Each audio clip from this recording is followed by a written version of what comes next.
Greetings, Internet! If you're just joining us, this is the second half of my cosplay tutorial for how to make Alana's wings from Saga. If you haven't checked out the first episode, it is the translucent part of the wings, so be sure to check that out because you'll want to make those first so that you can fit the rest of this stuff around those wings back there. First things first, we'll need to go over all of the materials that you'll need to make this part.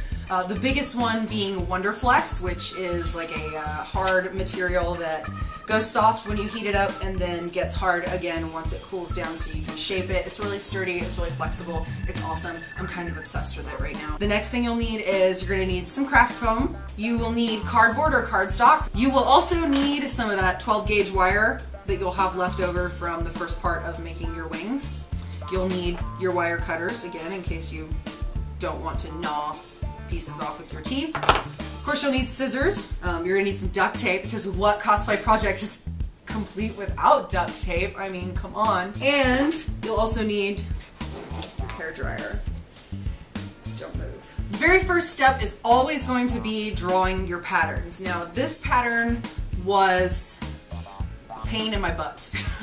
So depending on how your wings come out, how you bend them, each wing is going to be different. So you want to cut out a pattern for the cap of the wing at this general shape, and then you're going to end up cutting it down from there. So don't get too emotionally attached to all of it. So we're going to cut it down, trim it off in short bursts, because you can always trim off more, but you can't go back and add it once it's done. We're gonna give this a nice good fold in half. Now right here along this part in the front, you want to do give it a little snip, like about into the center, so that you can then fold it down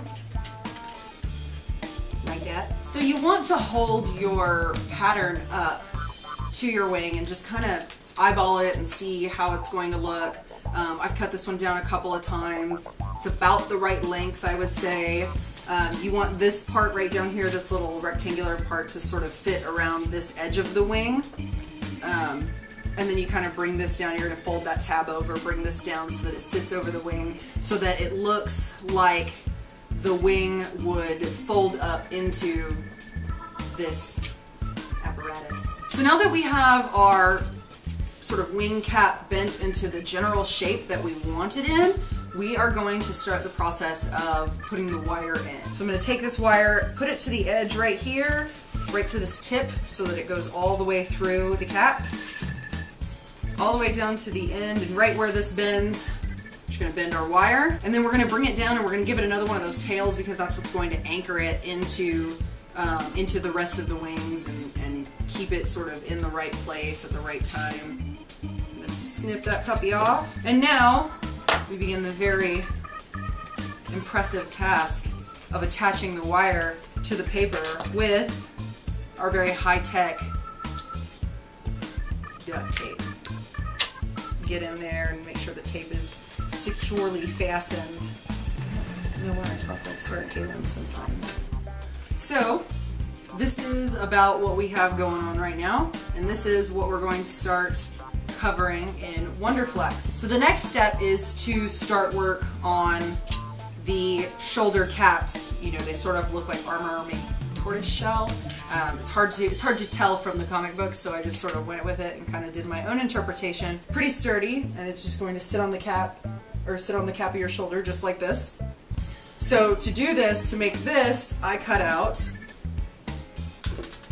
several tiny, square shapes like this, and I cut out like a little slit in each end so that we can fold those over and sort of give it a little 3D pop. Once I do that, I tape it down. So we just cross one end over the other. So we've taped that down and it has a little bit more shape, and then once we put some Wonderflex on it, it'll have a lot more shape, so that'll be exciting. For the actual cap part, for that end piece right there, I just carved like a giant guitar pick shape that more or less kind of covered that area of my shoulder with a slit at the top. And we're going to give that a nice little crossover and give that a really good like 3D bump. Give it a good taping. Boom, done. So now is the part with the Wonderflex. So what I would do is just, you pop your little square right down here, set this roughly on top. It's not going to stick immediately. so it's going to stick as it cools. Also, if you have a heat gun works really well. I just don't. Let's do this.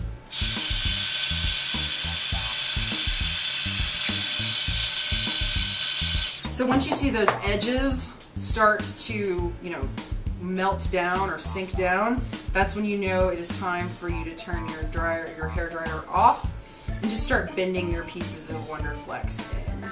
You want to put some pressure on it, give it a nice good squeeze. Squares are done. The only things that we have left to do are this piece and the big piece.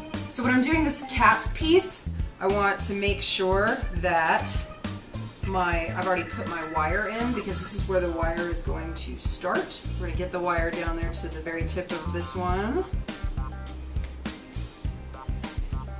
And again, use our duct tape to just attach it in there. And I would say at this point, the easiest way to go from here to shape your wire is to just sort of hold this cap piece where you want it and just go behind your back and just kind of give it a general shape. And now for this part, this cap part, I like to put it on the edge of the table. It makes it a lot easier.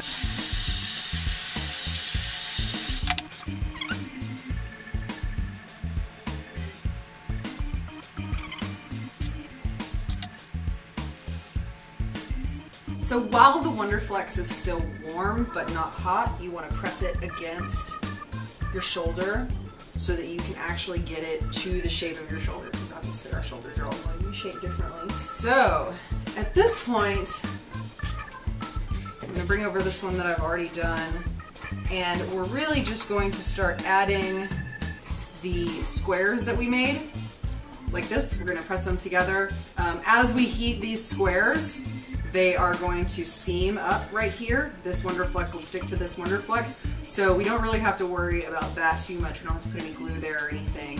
However, for these, we are going to cut some extra strips of Wonderflex just to cover up this area and make sure that that wire stays where it's supposed to stay. So here comes by far the most complicated part of this cosplay. It is covering this oddly shaped thing. We're going to place this almost kind of in the roll, sort of let that rolled up shape do the work for us. Excess Wonderflex is just going to be a lot of extra thick material, which we do want this to be thick, but we don't want it to be so heavy that it won't hold itself up. So the first time I did this, I tried to soften the Wonderflex on top of the shape, and it just was really difficult because the shape wanted to blow around. This shape obviously is going to catch some wind. It's going to fly away. So what I'm going to do is I'm just going to set this down as flat as I can possibly get it, use the hairdryer to warm it up, and then just put it on top of the shape and then push it down.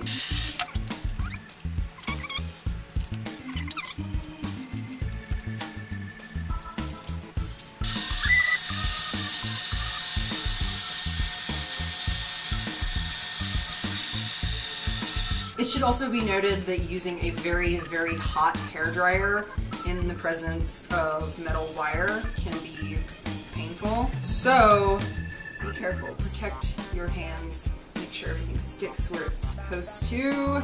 And then we are going to come in here in this part on the inside where there is no Wonderflex. We're just going to cover that with Wonderflex real quick because we don't want our wire to have any excuse to escape. Press, press, press, press, press, press. Now, stab yourself in the eye with wire, but I would look really cool with an eye patch, so I'm just gonna go with it. Ta-da! Got these two puppies done. So I got everything put together, and I tried to put all the separate pieces together, and there's gonna be a lot more bending and work that involves making them fit together like a very complicated, very needy cosplay puzzle. So I rage quit. Stay tuned, join me next time. We'll finish this project up and we'll have some Saga wings. Be sure to tell me down below in the comments if you have any tips, tricks, help me. I will always accept your advice. Be sure to like our videos, subscribe, because we do this all the time. We really do.